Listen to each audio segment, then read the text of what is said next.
واحسن الى جارك تكن مؤمنا. حضرت ابو هريره رضی الله عنه ته رسول علیه الصلاة والسلام وفرمایل د خپل همسایه سره ښه کوه نو ته مؤمن یې. بل همسایه سره که ستا د کور مخ ته موټر وځغلوي دوړې یې وکړلې، تا که د ده د کور مخ ته موټر تېروي دوړې مه پکوه. که ستا د کور مخ ته رالی او په زوره یې ارن درته ووالي، زموږ د کندهار په اصطلاح کې خار یې در ورسوئ، ته خار مور رسوه. که یې په ټوخي باندې ته په عذاب کړې، ته یې په ټوخي مه په عذابوه. که همسایه په سروز باندې په عذاب کړلې، ستا شادي که راله، ته بیا همسایه په سروز مه په عذابوه، ته به نو مؤمن یې.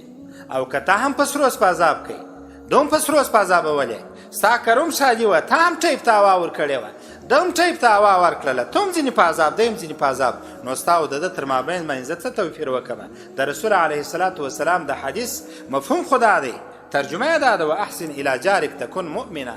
چې د خپل بدرنګ عمل په ننداره شم،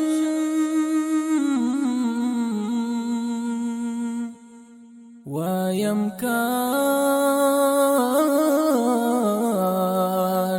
چې له سره پیدا نه وای. د حجاز د تقدس تاریخ بنو، تکه بالفرض پیغمبر پیدا نه وای.